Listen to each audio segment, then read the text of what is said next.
ассалому алайкум бинандаҳои гиромӣ. нашри муфассали барномаи ахборро бо муҳимтарин мавзӯъҳо манзури шумо мегардонем. дар студия бо шумо Фахриддини Муҳаммад Юсуф ва Мадина Назарова. 16 май дар қасри миллат асосгузори сулҳу ваҳдати миллӣ пешвои миллат президенти ҷумҳурии Тоҷикистон муҳтарам Эмомалӣ Раҳмон, прокурорҳои генералӣ ва роҳбарони ҳайатҳои кишварҳои аъзои созмони ҳамкории иқтисодиро ки барои иштирок дар нишасти прокуратураҳои генералии кишварҳои аъзои созмон ба Тоҷикистон ташриф оварданд, ба ҳузур пазируфтанд. президенти кишвар муҳтарам Эмомалӣ Раҳмон нахуст меҳмононро ба Тоҷикистон хайрамақдам гуфта ба кори ҷаласаашон комёбӣ орзу карданд. зимни суханронии худ сарвари давлат муҳтарам Эмомалӣ Раҳмон дар баробари таъкиди таваҷҷӯҳи пайвастаи Тоҷикистон ба ҳамкорӣ дар доираи созмони ҳамкории иқтисодӣ дар робита ба саҳми арзандаи кишварҳои аъзо дар самтҳои муҳими фаъолияти ин созмон андешаронӣ намуданд. мо ҳамеша таъкид мекунем ки сулҳу субот дар минтақаи эко омили калидӣ барои расидан ба ҳадафи аслии созмон, яъне рушду нумӯи иқтисодӣ ва некоаҳолии мардум аст, изҳор доштанд президенти ҷумҳурии Тоҷикистон муҳтарам Эмомалӣ Раҳмон. сарвари давлат ҳамзамон аз иқтидорҳои фаррохи иқтисодӣ дар доираи созмони ҳамкории иқтисодӣ ёдовар шуда, нақши мақомоти прокуратураро дар иҷрои вазифаҳои бағоят пурмасъули назорати риояи иҷрои қонунҳо ва дар ин замина таъмини волояти қонун, ҳимояи соҳибихтиёрӣ, истиқлолият, ҳуқуқу озодиҳои инсон ва шаҳрванд, арзишҳои демократӣ ва манфиатҳои давлату ҷомеа таъкид намуданд. президенти мамлакат муҳтарам Эмомалӣ Раҳмон ба вазъи мураккаби сиёсӣ дар арсаи ҷаҳон, афзоиши таҳдидҳо ба амнияти кишварҳо, оқибатҳои фалокатбори терроризм, зуҳуроти ифротгароӣ ва тунгароии сиёсию динӣ, ҷинояткории муташаккили фаромиллӣ, ҳамчунин амалҳои тахрибкоронаи ҳаракатҳои иртиҷоӣ тамаркуз намуда, идомаи ҳамкориҳои ҳамгироёнаи кишварҳои аъзо бахусус мақомоти соҳавии онҳоро зарур шумурданд. пешвои миллат таъкид намуданд ки дар муқовимат ба ҷиноятҳои муташаккили фаромарзӣ аз ҷумла қочоқи маводи мухаддиру силоҳ ва киберҷиноятҳо Тоҷикистон шарики табиии ҳамаи кишварҳо мебошад. дар мулоқот бори дигар омодагии Тоҷикистон ҷиҳати тақвияти ҳамкории ҳуқуқӣ бо ҳамаи кишварҳои дӯст мавриди зикр қарор гирифт. дар фарҷом изҳори умед карда шуд ки аз рӯи натиҷаҳои вохӯрӣ дар душанбе оид ба рушди минбаъдаи ҳамкорӣ дар самти мубориза бар зидди ҷинояткорӣ ва таъмини қонуният, амният ва субот дар кишварҳо ки дар навбати худ ба тавсеяи беш аз пеши робитаҳои иқтисодии кишварҳои аъзои эко мусоидат менамояд, қарорҳои муҳим қабул хоҳанд гардид. дар мулоқот ҳамчунин прокурори генералии Подшоҳии Арабистони Саудӣ Сауд ибн Абдуллоҳ Алмавҷиб ки ба ҳайси меҳмон даъват шудааст, ҳузур дошт. 16 май дар қасри миллат асосгузори сулҳу ваҳдати миллӣ пешвои миллат президенти ҷумҳурии Тоҷикистон муҳтарам Эмомалӣ Раҳмон, директори идории хазинаи байналмилалии асъор хонум Кристалина Георгиеваро ба ҳузур пазируфтанд. дар рафти мулоқот масоили ҳамкории Тоҷикистону хазинаи байналмилалии асъор баррасӣ шуд. мо саҳми хазинаи байналмилалии асъорро дар рушди устувори иҷтимоию иқтисодии кишварамон қадр менамоем, таъкид доштанд дар оғози мулоқот президенти кишвар муҳтарам Эмомалӣ Раҳмон.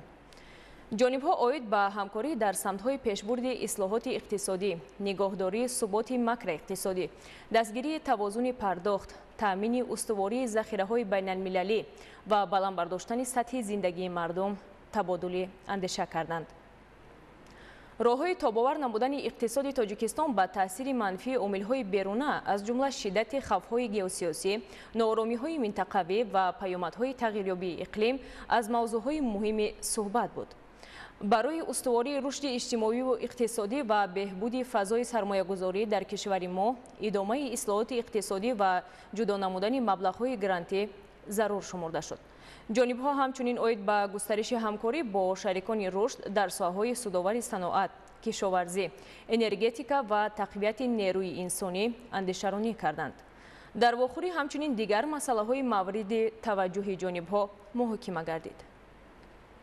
пас аз мулоқот бо пешвои миллат президенти ҷумҳурии Тоҷикистон муҳтарам Эмомалӣ Раҳмон, директори идории хазинаи байналмилалии асъор хонум Кристалина Георгиева андешаҳояшро ба намояндагони васоити ахбори омма чунин иброз намуданд.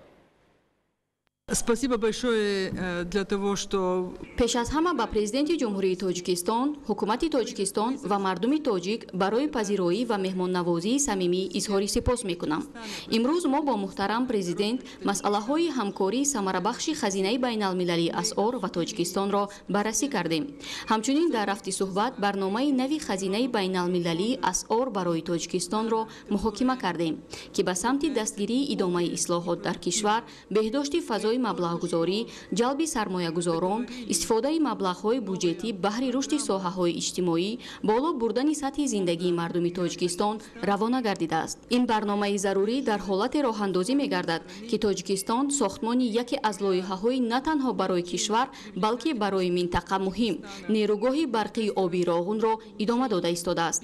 ин иншоот манбаи тавлиди нерӯи сабз барои рушди тиҷорати Тоҷикистон ва мардум мегардад. мо инчунин имкониятҳои дар оянда тавсея бахшидани ҳамкориро баррасӣ кардем. бояд гӯям, ки хазинаи байналмилалии асъор ба аъзоёни худ захираҳои молиявиро тавассути механизми маблағгузории имтиёзноки иқлимии воситаи рушди устувор ба муддати 20 сол бо муҳлати имтиёзноки 10 сол пешкаш мекунад. 18 кишвар аз ин имконият истифода мебарад ва мо итминон дорем, ки ҳарчи зудтар Тоҷикистонро ҳам ба ин пайванд созем. ман бо истифода аз фурсат мехоҳам таассуроти неки худро дар бораи пешрафти назарраси Тоҷикистон, нишондиҳандаҳои баланди иқтисодии кишвар баён намоям. рушди иқтисодӣ беш аз 8% ва таваррум яке аз ҳама пасттарин наздики 3%-ро ташкил медиҳад. қарзи давлатӣ нисбат ба маҷмӯи маҳсулоти дохилӣ то 27% коҳиш ёфтааст. аз ҳама муҳим мардуми тоҷик муттаҳид ҳастанд ва барои пешрафти Тоҷикистон талош доранд. душанбе ба ман бисёр маъқул шуд. шаҳр бисёр зебо ва сарсабз аст. чунин ба назар мерасад, ки ин макон барои зиндагии хуш ва рӯҳбаландии одамон офарида шудааст. бори дигар ба мардуми тоҷик барои пазироию меҳмоннавозии гарму самимӣ изҳори сипос мекунам.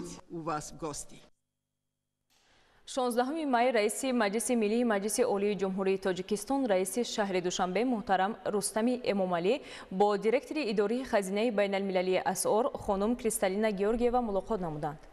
раиси Маҷлиси Миллии Маҷлиси Олии Ҷумҳурии Тоҷикистон, раиси шаҳри Душанбе муҳтарам Рустами Эмомалӣ ба роҳбарияти хазинаи байналмилалии асъор барои ҳамкориҳои пайваста изҳори сипос карда, кӯмаку дастгириҳои хазинаро дар амалисозии барномаҳои мухталиф доир ба татбиқи ислоҳоти иқтисодӣ, нигоҳдории суботи макроиқтисодӣ ва баландбардоштани некуаҳволии мардуми кишвар, бахусус дар давраи бемории коронавирус муҳим арзёбӣ намуданд.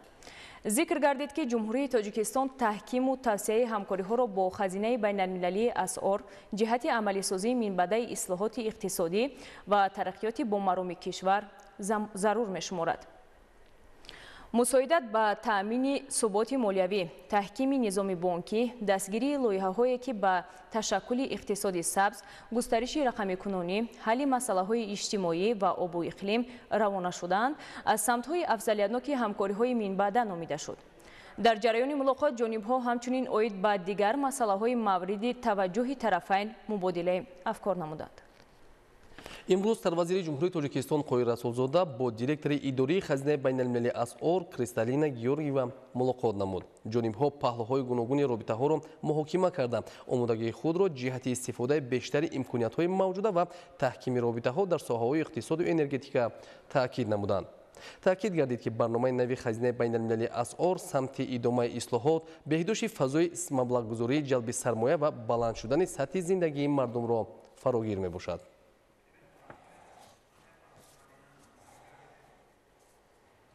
16 майи соли 2024 дар шаҳри Душанбе ҷаласаи панҷуми прокуророни генералии кишварҳои аъзои Созмони ҳамкориҳои иқтисодӣ баргузор гардид.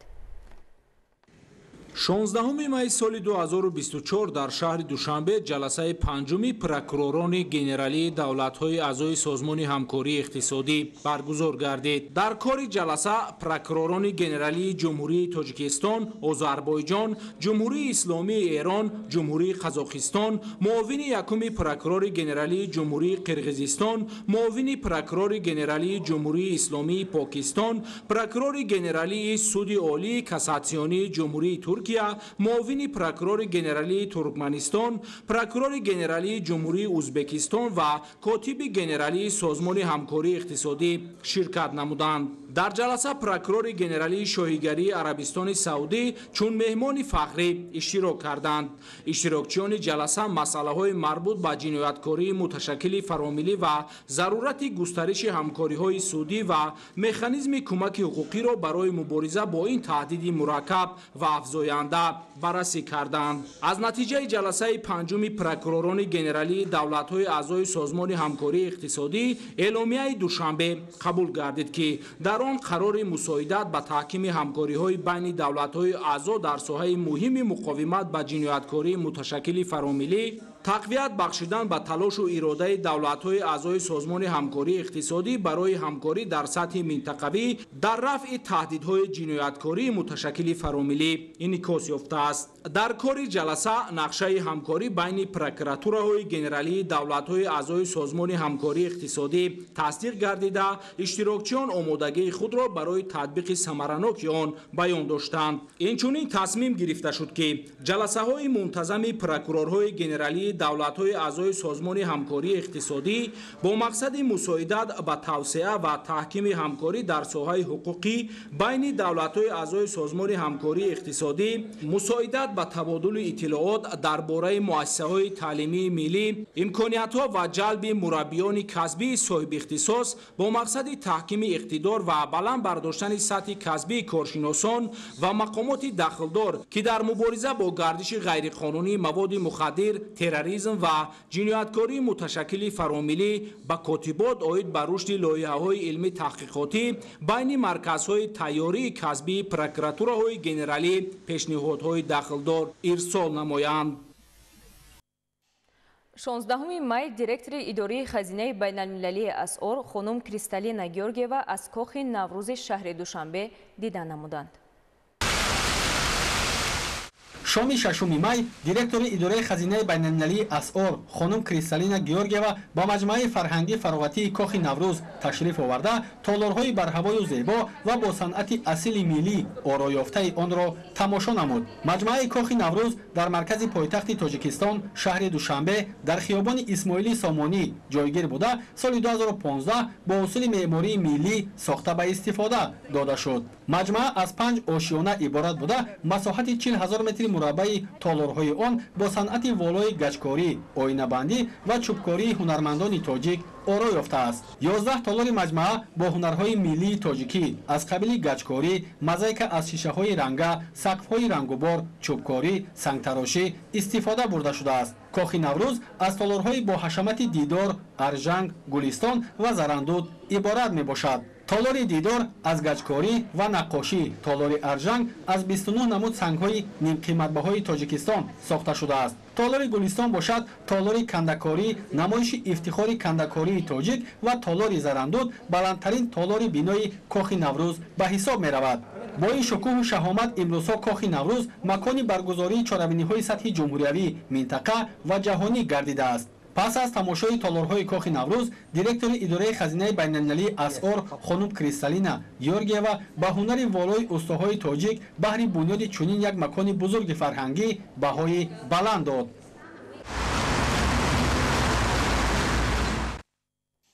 дар шаҳри Душанбе маҷлиси раёсати кумитаи иҷроии марказии ҳизби халқии демократии Тоҷикистон баргузор гардид. дар кори маҷлис муовинони раиси ҳизби халқии демократии Тоҷикистон, аъзои раёсат ва аъзои кумитаи иҷроии марказии ҳизби халқии демократии Тоҷикистон, раисони кумитаҳои иҷроия дар вилояти мухтори Кӯҳистони Бадахшон, вилоятҳои Хатлону Суғд, шаҳри Душанбе, шаҳру ноҳияҳои тобеи ҷумҳурӣ, фаъолони ҳизбӣ ва намояндагони васоити ахбори умма иштирок доштанд.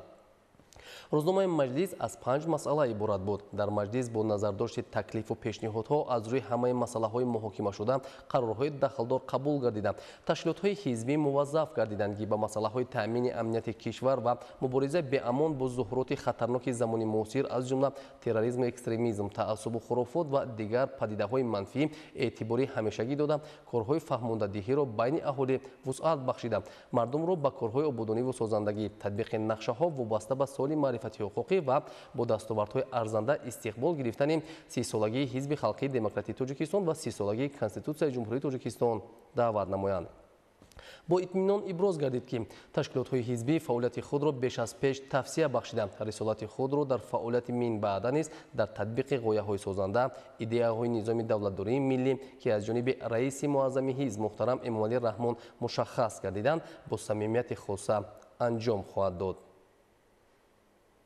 با مقصد حفظ سالمی جامعه، تنظیم فعالیت صاحبکاری و پیشگیری از به معاملات برآوردن مال و محصولات پس‌صفت و غیر قابل استفاده به خصوص محصولات خوراکواری در بازار و مرکزهای سودا و دیگر نقطه‌های خدمت‌رسانی شهر کلاب سنجش گذرانیده شد. تفصیلات بیشتر در گزارش عالم ناصرزاده. риоя гардидани талаботҳои қонуни ҷумҳурии тоҷикистон дар бораи ҳимояи ҳуқуқи истеъмолкунандагон дар фаъолияти соҳибкороне ки ба хариду фурӯши молу маҳсулоти гуногуни ниёзи аҳолӣ ошхонаву тарабхонаҳо инчунин дигар марказҳои хизматрасонӣ машғуланд ҷиҳати таъмини солимии аҳолӣ ва пешгирии паҳнчавии бемориҳои сироятӣ нақши муҳиму назаррас доранд. бо мақсади назорати риояи талаботҳои қонуни мазкур аз ҷониби соҳибкорон ва пешгирии ба муомилот баровардани молу маҳсулоти пастсифат ки ба солимии аҳолӣ зиёновар аст, дар шаҳру ноҳияҳои минтақаи кулоб маркази назорати давлатии санитарию эпидемиологӣ фаъолият менамояд. марказ дар асоси қонунҳои амалкунанда фаъолияти худро ба роҳ монда дар доираи нақшаҳои корӣ дар бозору мағозаҳо, марказҳои гуногуни хурду бузурги хизматрасонӣ санҷишҳо мегузаронанд. тибқи маълумотҳо давоми 4 моҳи соли ҷорӣ дар шаҳру ноҳияҳои минтақаи кулоби вилояти хатлон 824 ҳолати санҷишӣ гузаронида шуд ки дар натиҷаи он 499 протоколҳои ҳуқуқвайронкунии маъмурӣ ба маблағи 102006 сомонӣ тартиб дода шудааст. маҳсулоти мусодирашудаи пастсифат муҳлати истифодаашон гузашта ва бедоштани тамғаи истеҳсол 1574 килограммро ташкил медиҳад ки маблағи умумии он 20747 сомонӣ мебошад. ин навбат зимни чунин як санҷиши назоратии намояндагони маркази назорати давлатии санитарию эпидемиологии шаҳри кулоб ки дар якчанд марказҳои хизматрасонии савдо ва анборҳои нигаҳдории молу маҳсулоти гуногун гузаронида шуд, маҳсулоти хӯроквории ширию гӯштӣ, қаннодӣ, ғизои кӯдакона, нӯшокиҳо, меваю сабзавот, маҳсулоти консервашуда, маводҳои кимиёвӣ ва дигар молу маҳсулот мавриди санҷиш қарор гирифт. натиҷаи санҷиш муайян намуд ки фаъолияти аксар мағозаву марказҳои гуногуни хизматрасонӣ ва савдо дар шаҳри кулоб дар асоси талаботҳои қонуни ҷумҳурии тоҷикистон дар бораи ҳимояи ҳуқуқи истеъмолкунандагон ба роҳ монда шудааст. вале мутаассифона дар идомаи корҳои санҷишии мутахассисон дар анбори нигаҳдории яке аз соҳибкорони шаҳри кулоб ки маҳсулоти гуногуни истеъмолӣ ва маводҳои кимиёвӣ барои шустушӯи либос ва зарфҳои рӯзгор истифодашаванда инчунин маҳсулоти ширию қаннодӣ нигаҳдорӣ мешуд, аз ин анбор маҳсулоти пастсифат ва дар шароити ғайрисанитарӣ нигоҳ дошташуда ва муҳлати эътиборашон гузашта ки дар муомилот буданд дарёфт ва мусодира гардида нисбати соҳибмулк санади ҳуқуқвайронкунии маъмурӣ тартиб дода шуд. баъди иҷроиши қонуни ҷумҳурии тоҷикистон таҳти рақами 890 дар бораи бехатарии маҳсулоти хӯрокворӣ ва қонуни ҷумҳурии тоҷикистон таҳти рақами 72 дар бораи ҳимояи ҳуқуқи истеъмолкунандагон санҷиш гузарондем ки дар рафти санҷиш муайян карда шуд дар анбори мазкур маҳсулотҳои хӯрокворӣ муҳлати истеъмолашон гузашта нигаҳдорӣ карда мешаванд ва инчунин талаботҳои қоида меъёрии санитарӣ риоя карда намешавад. маҳсулотҳои муҳлати истеъмолашон дарёфт карда шуда аз муомилот гирифта шуданд ва санад тартиб дода шуда несту нобуд ва безарар гардонида мешаванд. намояндагони маркази назорати давлатии санитарию эпидемиологии шаҳри кулоб давоми 4 моҳи соли ҷорӣ зимни фаъолияти корӣ ва санҷишҳои назоратӣ ба чунин натиҷаҳо ноил шуданд. дар давоми 4 моҳи соли ҷорӣ дар 63 иншоотҳо санҷишҳои нақшавӣ гузаронида шудааст.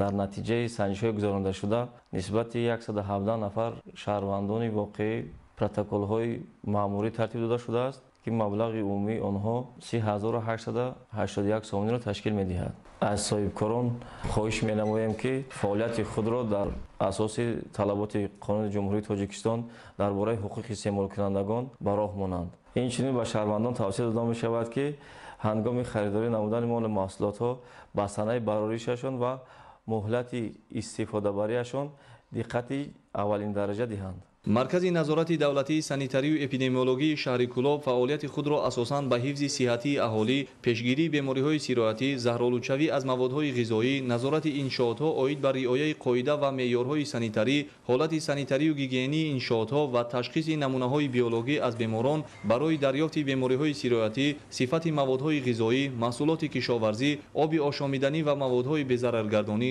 равона намудааст. ҳамчунин истеъмолкунандагонро низ зарур аст ки ҳангоми харидории ҳама гуна маҳсулот ба санаи истеҳсол ва муҳлати истифодабарии он эътибор диҳанд ва ба ин васила дар ҳифзи солимии худ ва ҷомеа саҳмгузор бошанд. Олим Носирзода, Олими Мирзо, Хуршеди Нодирхон, Ахбор. дар ноҳияи Бобоҷон Ғафуров ба истиқболи ҷашни 35-солагии истиқлолияти давлатии ҷумҳурии Тоҷикистон бунёд ва таъмиру навсозии иншооти зиёди таъиноти гуногун ба нақша гирифта шуда корҳо дар ин самт идома доранд. дар ноҳия боз бинову иншооте мавҷуд аст ки солҳои зиёд аз фаъолият дур монда ба таъмиру навсозӣ ниёз доранд. гузориши Маҳмуд Аҳмадзода ва Илёси Бобоҷон.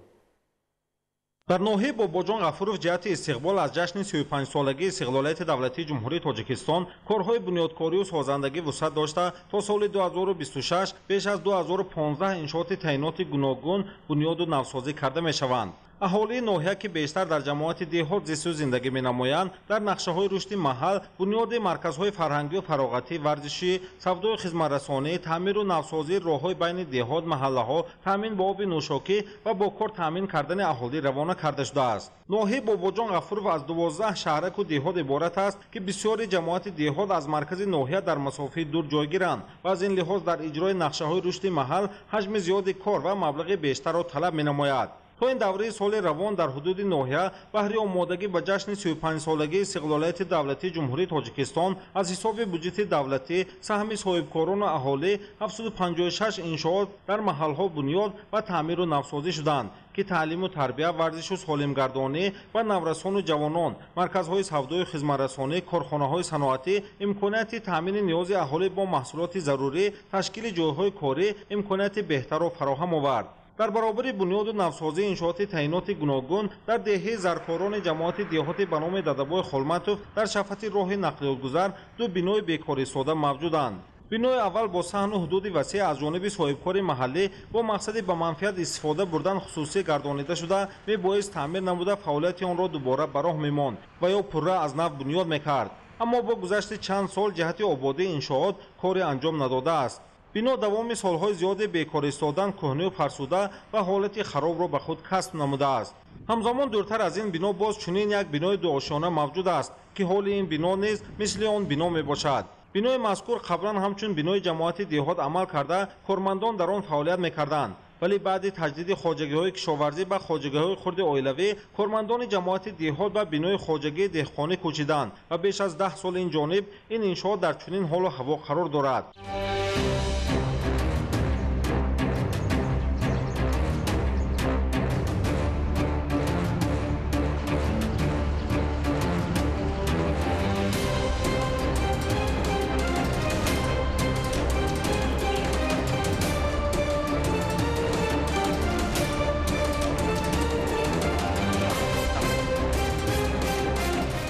дохили бино ҳуҷраҳои корӣ, ҳарчу деворҳои он ҳолати харобу ҳузнангиз дошта навсозии куллиро талаб менамояд. масъулини ҷамоати деҳоти ба номи Дадабой Холматов аз додани шарҳи бештар бо ҳар баҳона худдорӣ карда дар суҳбати бесабти навор гуфтанд ки таъмиру аз навсозии биноҳои мавҷударо ба нақша гирифта баҳри аз навсозии он дар оянда чораҷӯӣ менамоянд. дар ноҳияи Бобоҷон Ғафуров корҳои созандагӣ идома дошта то ҷашни 35-солагии истиқлолияти давлатии ҷумҳурии Тоҷикистон боз 1259 иншоот бунёд ва таъмиру аз навсозӣ карда мешавад. дар рафти иҷрои корҳо агар таъмиру навсозӣ ва ба манфиат истифода бурдани чунин биноҳо ободии саҳну ҳудуди он низ ба нақша гирифта шавад, боиси зебою назаррабо ва рушди бештари деҳот мегардад. Маҳмуд Аҳмадзода, Илёс Бобоҷон, ноҳияи Бобоҷон Ғафуров, Ахбор. баъди пахш гардидани гузориши таҳлилӣ аз ноҳияи Зафаробод вобаста ба норасоии китобҳои дарсӣ дар баъзе муассисаҳои таҳсилоти миёнаи умумӣ ва дар ҳолати ногувор қарор доштани китобхонаҳо масъулин тадбирҳои судманд андешида мушкилоти мавҷударо бартараф намуданд. гузориши Мазбут Бобозода дар ин хусус. дар сӯҷаи таҳлилии рӯзи 24 апрели соли равон тавассути барномаи ахбори шабакаи телевизион Тоҷикистон пахш гардида аз норасоии китобҳои дарсӣ дар ҷойҳои номувофиқ ва танг ҷойгир будани китобхонаҳои бархе аз муассисаҳои таҳсилот миёнаи умумӣ ва аз мактаб дар масофаи дур ҷойгир шудани китобхонаи муассисаи таҳсилот миёнаи умумӣ рақами 8 ҷамоати шаҳраки Зафароботи ноҳияи Зафаробод сухан рафта буд. пас аз пахши навори таҳлилӣ мақомоти иҷроии ҳокимияти давлатии ноҳия, вазорати маориф ва илми ҷумҳурии Тоҷикистон, сарраёсати маорифи вилояти Суғд ва масъулини шӯъбаи маорифи ноҳияи Зафаробод از پی رفع نارسایی‌ها و مشکلات گردیده امروز واکنش نشان دادند. در مؤسسه تحصیلات میانه عمومی که کتاب‌های درسی از قبیل زبان و ادبیات تاجیکی، روسی، انگلیسی، ادبیات تاجیک، شیمی و فیزیکا، آمادگی دفاع حربی و دیگر راهنمای موادهای تعلیمی نمی‌رسید. از جانب وزارت معارف و علم جمهوری تاجیکستان کتاب‌های درسی و بدیهی انتقال و دسترس کرده خوانندگان با این کتاب‌ها تامین کرده شدند. بابت مهیا نمودن شرایط خوب کتابخانه و آماده‌گردی محصلین مؤسسات تحصیلات میانه عمومی با آزمون‌های جمهوری فروغ صوفی دانای کتاب است، علم فروغ معرفت، بهترین خواننده اثرهای اساسگذار صلح و وحدت ملی، پیشوای ملت، پرزیدنت جمهوری تاجیکستان محترم امامعلی رحمان، کتابخانه بهترین سال و تاجیکستان وطن عزیز من، کتابخانه‌های تنگ و بی‌برق و جایهای گشاد و وسیع و دارای همه شرایط‌های مشغولیت کوچانیده برای خوانندگان پیشکش گردید. همزمان از نوارهای سوژه تحلیلی خلاصه ضروری برآورده مسئولین آموزگاران مؤسسه تحصیلات میانه عمومی رقم 8 جماعت شهری ظفرآباد ناحیه ظفرآباد کتابخانه از مؤسسه تحصیلات میانه عمومی فرسخ‌ها دور و به شرایط عادی کتابخانه تنگ را به داخل مکتب کوچانیده برای 242 نفر خواننده شرایط خوبی کتابخانه مهیا نمودند. اکنون خوانندگان همه زینه‌های تحصیل امکانیت پیدا نمودند که در داخل مؤسسه تحصیلاتی از خدمت رسانی برخوردار گردیده با آزمون‌های سطح ناحیوی، ولایتی و جمهوریوی آمادگی کامل گیرند. در این برابر نارسایی 1066 عدد کتاب‌های درسی متماتیک، زبان مادری، طبیعت شناسی، صنعت و مهنت از جانب بخش کتابداری شعبه معارف ناحیه برطرف کرده شد. مورد تذکر است که با دستگیری و مبلغ‌گذاری مقامات اجرایی حاکمیت دولتی ناحیه ظفرآباد و سهم مسئولین آموزگاران مکتب در مؤسسه تحصیلات میانه عمومی رقم 1 به نام اکادمیک باباجان غفورov برای 1800 نفر خواننده باز یک کتابخانه وسیع بر هوا بنیاد و مورد بهره برداری قرار گرفت. با خرج نزدیک 300,000 سومانی، تریزهای پلاستیکی، درهای وسیع معاصر از چوب بلود، فروزانک‌های روشنش بلند و میز و کرسی‌های موافق خوانندگان خریداری و کتابخانه با کتاب‌های بدیهی مجهز گردانده شد. مزبوط بابازاده، مرجان یوسفov، ناحیه ظفرآباد، اخبار. دومی 3 سالی اخیر در مرکز ولایت سوخ شهر خوجند نزدیک 500 انشاءات تعییناتی گوناگون ساخته به استفاده داده شده. از امروزها عزم و تلاش مردم شهر بهر استقبال سزاوار جشن 35 سالگی استقلالیت دولتی جمهوری تاجیکستان روانه گردیده در سمت اجرای نقشه تصدیق شده که فراگیری بنیاد، تعمیر و نوسازی زیاده از 950 انشاءات از تدبیرهای ضروری عملی کرده می شوند. گزارش عبدالوهاب عبدالستار و دلشاد یوسفی. سال سیوم است که در مرکز ولایت سوخت شهر خوجند جهت سزاوار استقبال گرفتن جشن 35 سالگی استقلالیت دولتی جمهوری تاجیکستان و تطبیق چاره‌بینی‌های 5 ساله رشد صنعت نقشه کارهای سازندگی و آبادانی مورد عمل قرار دارد. نقشه مذکور بنیاد، تعمیر و نوسازی بیشتر از 950 انشاء را در بر گرفته تا امروز زیاده از 50% اجرا گردیده است. تنها در دوام 4 ماه سپری سال روان در نتیجه تدبیر اندیشی‌های سریوقتی رهبریت مقامات اجرایی حاکمیت دولتی ولایت سوخت و شهر خوجند اینچنین زحمت سازنده صاحبکاران و ساکنان بعد بنیاد، تعمیر و نوسازی 63 انشاءات تعیینات گوناگون مورد بهره برداری قرار داده شد. حالا در شهر کارهای ساختمانی در زیاده از 100 انشاءات با مرام ادامه دارد که اکثری آن را بناهای بلند آشیانه استقامتی تشکیل می‌دهد. بناهای بلند آشیانه استقامتی که به طور مجموعی بنیاد شده ایستاده است، دارای مرکزهای معاصر سودای خدمترسانی، توقفگاه‌های زیرزمینی و روی زمینی برای واسطه‌های نقلیات، تالار و میدانچه‌های ورزشی، طربخانه، چایخانه، جای بازی و دلخوشی کودکان، بنگاه‌های طبی، کودکستان و دیگر انشاءات یاری رسان میباشد. امروزها ساختمان چنین یک مجموعه بزرگ بناهای بلند آشیانه استقامتی در کوچه سیردریای شهر خوجند ادامه دارد که بنیاد آن به ذمه شرکت عمارتساز واگذار شده است. در اساس لایحه بناهای استقامتی این مجموعه زمانوی از 17 آشیانه عبارت بوده. در اینجا مرکزی سودا با فراگیری 150 مغازه، توقفگاه‌های زیرزمینی و روی زمینی برای 1000 واسطه نقلیات، کودکستان، مهمانخانه، چایخانه، تالار و میدانچه‌های ورزشی، مرکزی سلامتی و دیگر انشاءات یاری رسان مطابق به طلبات معماری و شهرسازی بنیاد کرده می شود. تأکید گردید که بناهای بلند آشیانه استقامتی مجموعه از 10 قسمت عبارت بوده دارای 1067 منزل زیست می باشد و طبق معلومات مسئولان کارهای ساختمانی ماه سپتامبر سال 2026 پرره به آخر می رسد. بخشیده به 35 سالگی استقلالیت جمهوری تاجیکستان ما تصمیم گرفتیم که یک مجموعه استقامتی با نام سوقدیان پلازا واقع در کوچه سیردریای شهر خوجند ساخته به استفاده دهیم. در قسمت اول بنا الکی 8 آشیانه برداشته شده است. در ساختمان زیاده از 200 نفر به کار جلب کرده شده است. تصمیم گرفتیم که سال 2026 با صفتی بلند به استفاده دهیم. در محله دوستی خلق‌های شهر خوجанд شرکتی انس و کبیر ساختمان نیز بیناهای بلندآشیانه استقامتی را در اساس نقشه‌های مفصل با اینوبت گرفتن تمام طلبات و امکانات زمان معاصر بنیاد می‌نماید. کارهای ساختمانی در بینای بلندآشیانه استقامتی این شرکت سال 2023 آغاز گردید که از 9 آشیانه عبارت است. تدبیرهای ساختمانی را در این بینای بلندآشیانه استقامتی همروزه بیشتر از 30 نفر متخصصان محلی با سطح و صفت بلند اجرا می‌نمایند. امروزها در شهر خوجанд در برابر بیناهای بلندآشیانه استقامتی همزمان روند بنیاد و به کار درآوردن کارگاه و کارخانه‌های صنعتی، مکتب و کودکستان‌ها، میدان و تالارهای ورزشی، درمانگاه‌های معاصر، مرکزهای خدمت‌رسانی و سودا، اینچنین تعمیر و نفت‌سازی راه‌های ماشینگرد با مرام ادامه دارد و تدبیراندیشی‌های سریوقتی مقامات محل، صاحبکاران و اهالی هم به آن خاطر است که تا ماه سپتامبر سال 2026 همه انشاءات به نقشه گرفته شده با سطح و صفت بلند ساخته به استفاده داده شود. عبدالوهاب عبدالستار، دلشاد یوسفی، شهر خوجанд، اخبار.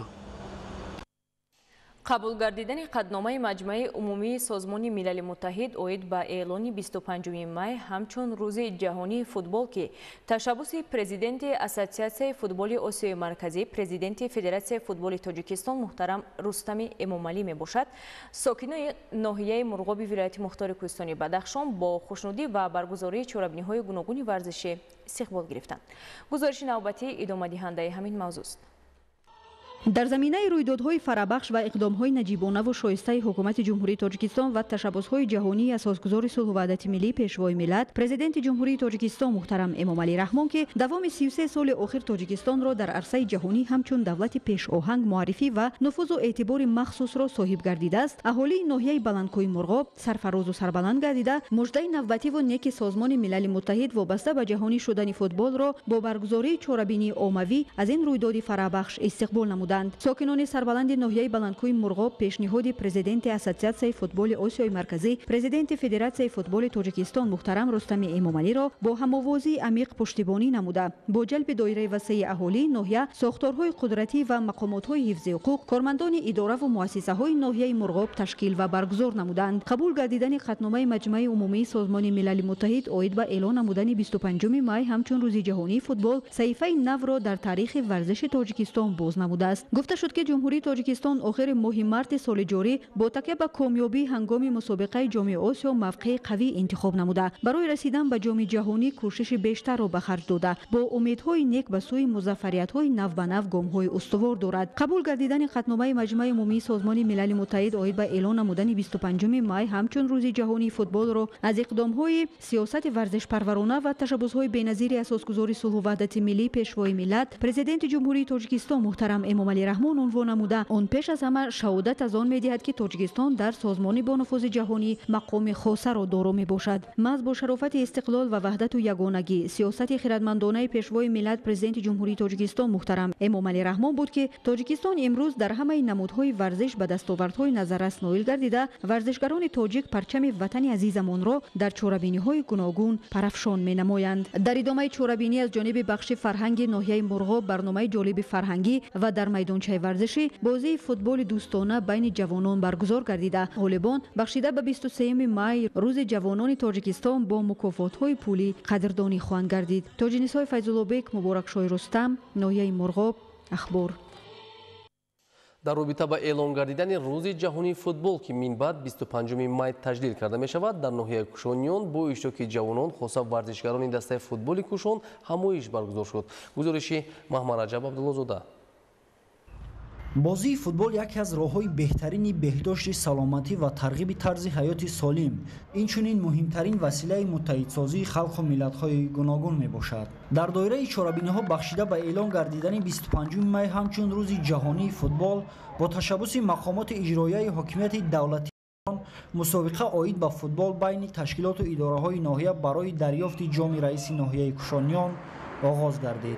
در این ضمن مسئولین قید نمودند که قبول قرارنامه مخصوصی مجمع عمومی سازمان ملل متحد دستگیری یافتن تشبث نو تاجیکستان وابسته به اعلان گردیدن 25 می همچون روز جهانی فوتبال دلیل واضح اعتراف تاجیکستان همچون کشوری تشبثکار در رشد ساحه ورزش در عرصه بین المللی می باشد. همزمان در این روند با دستگیری و تلاش های پرزیدنت اسوسیاسیون فوتبال آسیای مرکزی، رئیس مجلس ملی مجلس عالی، رئیس شهر دوشنبه محترم رستم امامعلی، طی چند سال اخیر مسابقه های فوتبال سطح بین المللی در کشور عزیزمان گذشته ایستاده است که این هم نشانه از صاحب استقلالی تاجیکستان شهادت می دهد. در دوره نقشه شورابینی ها بخشیده به 35 سالگی استقلال دولتی جمهوری تاجیکستان امروزها در ناحیه کوشانیان ساختمان یک قطار تالار و میدانچه‌های ورزشی زمانه‌ای به نقشه گرفته شده است و این مرحله به مرحله ساخته به استفاده داده شده ایستادند. این همه از غمخوری‌های به واسطه اساسگزار صلح و وحدت ملی پرزیدنت جمهوری تاجیکستان محترم امامعلی رحمان نسبت به نسل جوان، نسبت به ساحه ورزش است که شرایط‌ها در این سمت روز تا روز خوب شده ایستاده است. مورد به ذکر است که در حدود ناحیه دسته مخصوصی فوتبالبازان با نام کوشان فعالیت نموده به همه تجهیزات‌های لازمه و میدان خوبی ورزشی تامین بوده برای باز هم تقویت بخشیدن این ساحه ورزش تلاش می‌ورزند. محمد رجب عبدالله‌زاده، دولتی فیض‌الله، ناحیه کوشانیان، اخبار. تشبث سطحی بین المللی پرزیدنت اسوسیاسیون فوتبال آسیای مرکزی پرزیدنت فدراسیون فوتبال تاجیکستان محترم رستم امامعلی اوید با اعلان نمودن 25 می همچون روز جهانی فوتبال با قبول قطعنامه مخصوص از جانب مجمع عمومی سازمان ملل متحد هم‌آوازی کلی پیدا کرد. با این مقصد در مؤسسه دولتی تعلیمی کالج طبی جمهوریوی مسابقه ورزشی اوید به فوتبال خرد برگزار گردید که در آن دسته ها از مؤسسه های تحصیلات میانه کسبی طبی مملکت اشتراک نمودند. گزارش در این خصوص. هم‌آوازی کلی از تشبث سطح جهانی رئیس مجلس ملی مجلس عالی جمهوری تاجیکستان، پرزیدنت اسوسیاسیون فوتبال آسیای مرکزی، پرزیدنت فدراسیون فوتبال تاجیکستان، رئیس شهر دوشنبه محترم رستم امامعلی، آموزگاران و دانشجویان مؤسسه‌های تحصیلات میانه کسبی طبی مملکت را در مؤسسه دولتی کالج طبی جمهوریوی به هم آورد.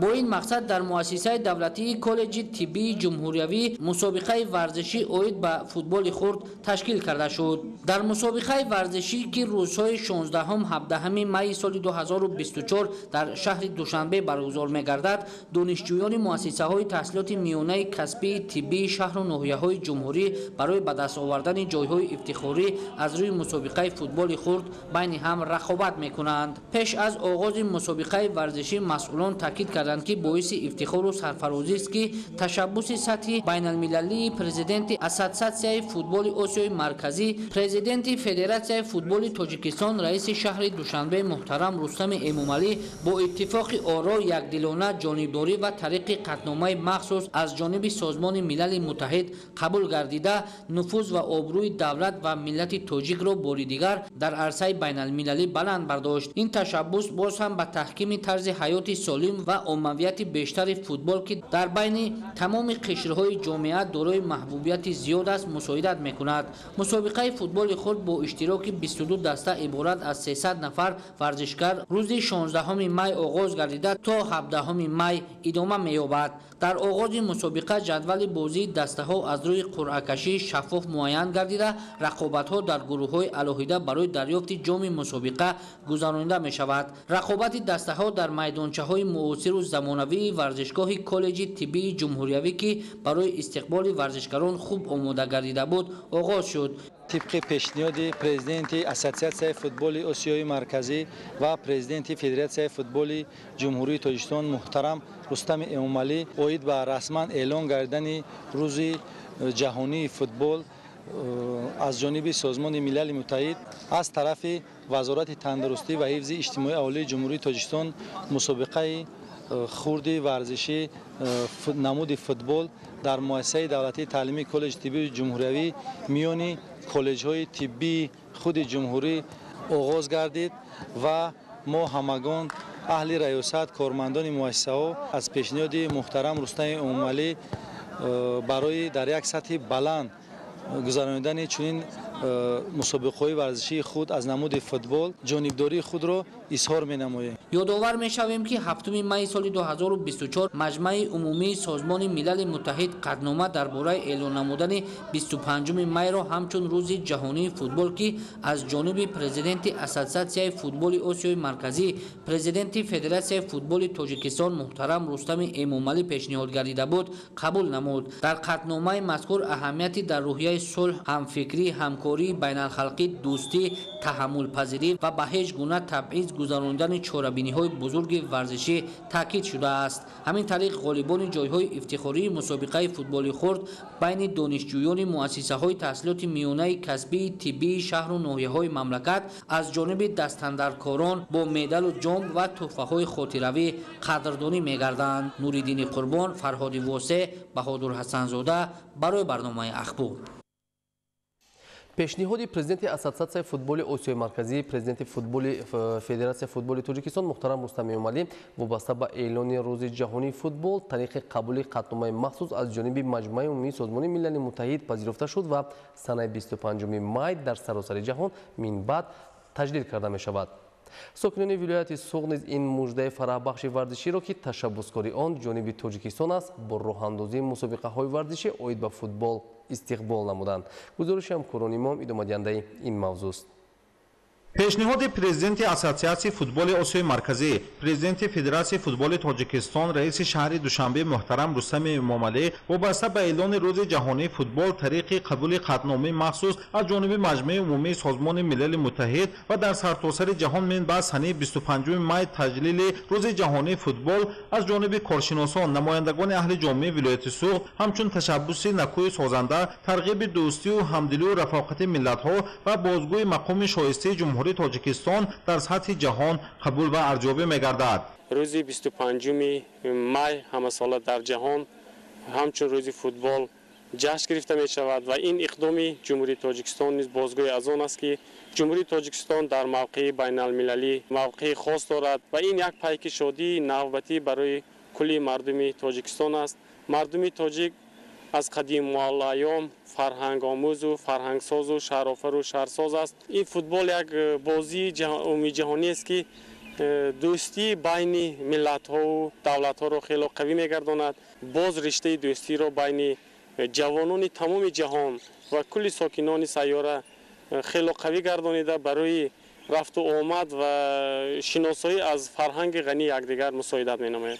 اهل جامعه ولایت سوغد هواداران فوتبال و ورزش و تربیت جسمانی قبول و مورد عمل قرار گرفتن پیشنهاد پرزیدنت فدراسیون فوتبال تاجیکستان رئیس شهر دوشنبه محترم رستم امامعلی را همچون رکن مهم دوستی و همبستگی ترغیب طرز حیات سالم آب و تاب جسمانی توجه به نمودهای ورزش فراهم آمدن امکانات‌ها جهت رشد ساحه از جمله فوتبال با خوشحالی از این پیک شادی استقبال گرفتند. لازم به یادآوری است که در دوران صاحب استقلالی مملکت در شهر و ناحیه‌های جمهوری از جمله شهر خوجند جهت رشد ورزش برای مشق و تمرین نورسان و جوانان تالار و میدانچه‌ها ورزشگاه‌ها بنیاد و جهت برگزاری مسابقه‌ها آمادگی ورزشکاران بهر اشتراک در مسابقه‌های جمهوری بین المللی امکانات‌های ضروری فراهم شده اشتراک و نتیجه‌های بلند دسته‌های منتخب کشور در بازی‌های آسیایی و بازی‌های دوستانه بین دسته‌های منتخب دیگر کشورها این عامل مشغولیت جوانان تاجیک را به نمودهای گوناگون ورزش باز هم زیاد نموده است. امروز در شهر خوجند مؤسسه‌های ورزشی 4 مؤسسه ورزشی ولایت و 6 مؤسسه ورزشی برای آماده نمودن ورزشکاران علل خصوص نمودهای ورزشی فوتبال فعال هستند.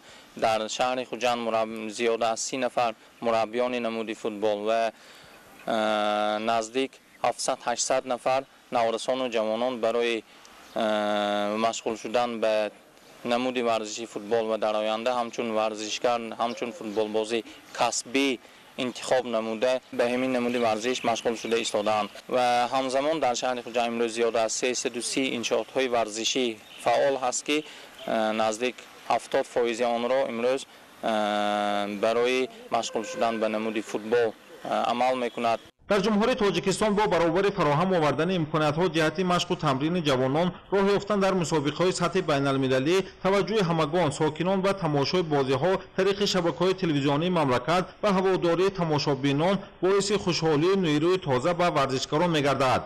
با اندیشه اهل جامعه در برابر امکانات‌ها و نتیجه‌های خوب دسته‌های منتخب فوتبال مملکت تا این دوره و قبول پیشنهاد پرزیدنت اساسیاسیون فوتبال آسیای مرکزی، پرزیدنت فدراسیون فوتبال تاجیکستان محترم رستم امامعلی باید بر روز جهانی فوتبال از جانب مجمع عمومی سازمان ملل متحد بار دیگر موقع جایگاه خاص کشور ما را با تشبس‌های سازنده در سطح جهانی معرفی نمود.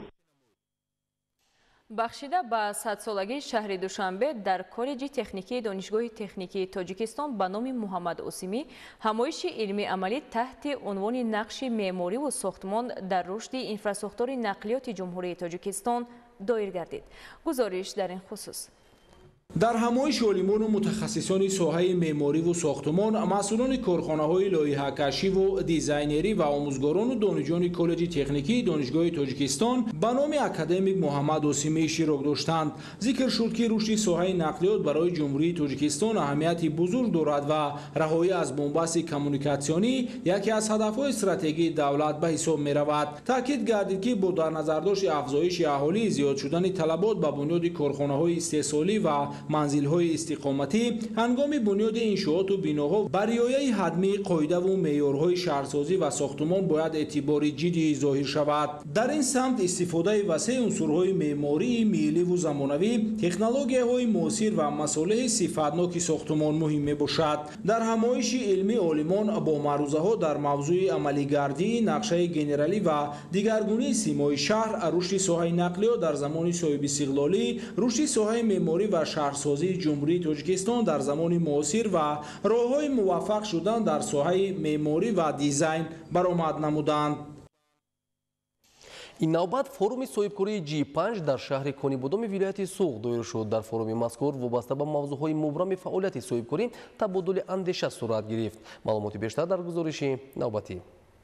дар шаҳри Конибодоми вилояти Суғд бо ибтикори Кумитаи давлатии сармоягузорӣ ва идораи амволи давлатии Ҷумҳурии Тоҷикистон аз ҷониби муассисаи давлатии ташаккул ва рушди соҳибкории Тоҷикистон таҳти унвони таърихи муваффақияти соҳибкорони тоҷик форуми соҳибкории G5 баргузор карда шуд. форуми мазкур бори ҳаштум аст ки дар Тоҷикистон доир карда мешавад ва имкониятҳои навро дар самти соҳибкорӣ пешниҳод менамояд.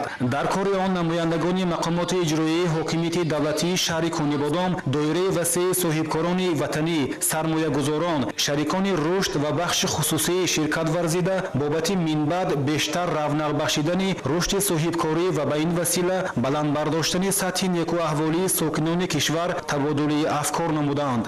дар шаҳри Конибодом бо форуми таълими соҳибкории G5 якум маротиба иштирок дорем. мана худи ҳозир форум баргузор шуда истааст. фикр мекунам ки дар сатҳи зарурӣ, дар сатҳи баланд, асосан сатҳи баланд ман гуфта дар назар он дорам ки 500 ҷавонро ман дидам ки хоҳиши соҳибкорӣ пайдо карданд ё доштанд ё майлашон бедор шуд ва мақсади бизнес инкубатори давлатӣ ҳам ҳамин аст ки байни мардум, байни ҷавонон малакаи соҳибкорӣ, дониши соҳибкорӣ, масъалаи молиягӣ, ҳуқуқӣ, маркетинг ва дигарро паҳн кунад ва омӯзонад ва мақсади ниҳоӣ албатта рушди соҳибкорӣ ва баландбардоштани савияи дониш мебошад. таъкид гардид ки ҳадаф аз баргузор намудани чорабинии мазкур ин баландбардоштани нерӯ ва ҳавасманд намудани ҷавонон ба фаъолияти соҳибкориву сармоягузорӣ, тақвияти афкор ва васеъ намудани маълумотнокии иштирокчиён, рушди соҳибкорӣ байни ҷавонон, татбиқи лоиҳаҳои инноватсионӣ, таъмини муколамаи муфид байни соҳибкорон ва мақомоти давлатӣ мебошад. дар форум соҳибкорони муваффақи ватанӣ вобаста ба мавзӯъҳои мубрами фаъолияти соҳибкорӣ ва инчунин таҷрибаву муваффақиятҳои худ табодули афкор намуданд. баромадкунандагон зикр намуданд ки ҳамасола аз ҷониби ҳукумати ҷумҳурӣ барои рушди босуботи соҳаҳои иқтисодӣ аз ҷумла соҳаи соҳибкорӣ тадбирҳои амалӣ андешида шуда барои соҳибкорон имтиёзҳои гуногун роҳандозӣ мегарданд. бояд гуфт ки пешвои муаззами миллат пайваста дар ҳама баромадҳову суханрониҳои хеш ҷиҳати дастгирии соҳибкорӣ, махсусан соҳибкории хурду миёна ва амалигардонии стартапҳо дар кишвар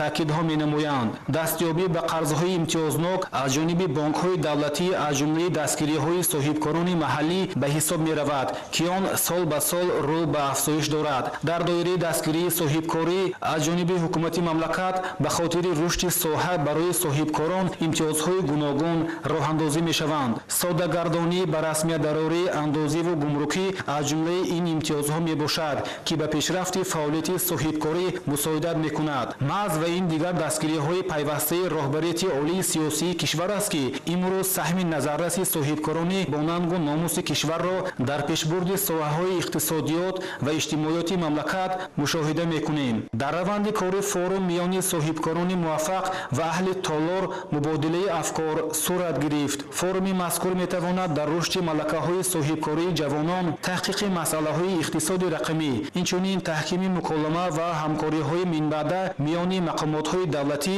ва бахши хусусӣ мусоидат намояд. собир аюбӣ, шаҳри Конибодон, ахбор.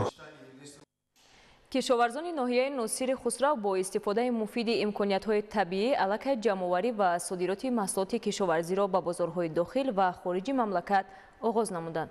аз ҳисоби ҳосили баланди пиёз, картошка, карам ва зардолу фаровонӣ дар бозори истеъмолӣ таъмин карда мешавад. Наврӯзшоҳи Азизулло аз ноҳияи Носири Хусрав гузориш медиҳад. дар ин майдон дар ноҳияи Носири Хусрав кишти такрории пахта гузаронида шудааст. аз ин қида ҳосил аз кишти тирамоҳии пиёз ҷамъоварӣ ва ба бозор пешниҳод шуда буд. тибқи талабот коркард намудани замин, интихоби тухмиҳои мутобиқ ба маҳалли парвариш, додани ғизо ва нигоҳубини дуруст ба таъмини нашъунамои хуби пахта мусоидат мекунад. дар ноҳияи Носири Хусрав кишти пунбадона дар майдони 3297 гектар ба нақша гирифта шудааст ки имрӯз 100% нақшаро اجرا نمودیم. عموما هدف مهنتکشان ناحیه ناصر خسرو با سریوقت و به تلف جمع‌آوری کردن حاصل بروقتی، سهمگذاری در تامین فراوانی در بازار استعمالی و از یک قطعه به دست آوردن چند حاصل روانه کرده شده است. این شب و روز مهنتکشان ناحیه با بازارهای داخل و خارج مملکت پیاز، کارتوشکا، کرم، سبزی، زردآلو و غله پیشنهاد میکنند. پیاز ما بسیار فراوان شد، همسایه‌های خواجه بسیار فراوان شد. تا 60-65 سیدر پیاز گرفته است. ما یک قسمش بازارها در پیشنهاد کردیم، بازارها خریداری کرد. با یک قسمش من ذخیره کردم ماندیم. زمین چی داد؟ فرزندانم خواندیم، خانه کردیم، ماشین خریدیم. در میدان 300 هکتار کشتی پیاز کش کرده بودیم که علاقه جمع‌آور نمی‌دونن که با مرکزهای شهر و نویاهای جمهوری همون صادرات نموده شده. در ناحیه ناصر خسرو کشت تیرماهی و بروقتی در میدان 7096 گکتار گذرانیده شده است. حالا مهنتکشان ناحیه با بازارهای شهر دوشنبه، ولایت‌های سوغد و بدخشان و شهر و ناحیه‌های تابع جمهوری از همین حساب محصولات بروقتی پیشنهاد می‌کنند. در شرایط دیگرگونشوی اقلیم، افضلیت به تجربه معاصر کشت و پرورش زراعت با ظرفیت‌های طبیعی ناحیه امکان فراهم آورد که فراوان حاصلی تامین کرده شود. در دایره تحکیم رابطه علم با استحصالات، گذراندن چاره‌بینی‌های مشترک و کارهای فهماندهی با رشد ساحه و به دست آوردن توسعه حاصل از زمین‌های کشاد و نزد حولگی در یک سال مساعدت نمود. سرمشق فعالیت قرار دادن دستور و سفارش‌های راهبر دولت با گرفتن چند حاصل از یک قطعه، بلند شدن ثمرانوکی زمین و تامین فراوانی در بازارهای استعمالی آورده رسانیده است. سال گذشته ما یک خیلی زمینا 3 حاصل هم گرفتیم. مثلا پیازی بروقتی راشون آوردن، بعد وی بادرینگ کردیم. بعد بادرینگ باشه سبزی ترماهی و کارتوشکای ترماهی کشت کردیم با حاصل و گرفتیم. 10 سوتاخ ما کارتوشکا کردیم. از همینجا ما 3.5-4 تن کارتوشکا میگیریم. حرارت نسبتاً بلند ناحیه ناصر خسرو از امکانات اساسی به حساب می رود جهت استحصال محصولات بروقتی. استفاده مفید این و مهنت پیوسته کشاورزان امکان فراهم آورده است که مهنتکشان ناحیه ناصر خسرو در تامین فراوانی بازارهای داخل و خارج مملکت با سبزیجات و میوه‌جات نقش نظررس گذارند. در آخر فصل بهار از حساب خواجگی‌های دهقانی زردآلو و آلو پیشنهاد کرده می شود. ناحیه ناصر خسرو که از اقلیم گرمترین جمهوری به شمار می‌آید، علاقه از میوه‌گی باشه زردآلو پختگی است که ما علاقه جمع‌آور نموده با شهر دوشنبه و ولایت سوغد صادرات نموده شدیم که علاقه از خواجگی دهقانی ایوی چشمه با فدراسیون روسیه صادرات نمودیم. алакай зардолуи пешпазакро. با نظرداشت شرایط دیگرگونشوی اقلیم به راه ماندن کشت و پرورش زراعت به بلند شدن ثمرانوکی زمین‌های کشاد و نزد حولگی در ناحیه ناصر خسروی ولایت ختلان مساعدت نموده است. این شب و روز هدف مهنتکشان به سری وقت و به تلف جمع‌آوری کردن حاصل بروقتی، تامین فراوانی در بازار استعمالی و سهمگذاری در تامین امنیت عضوخواری روانه کرده شده است.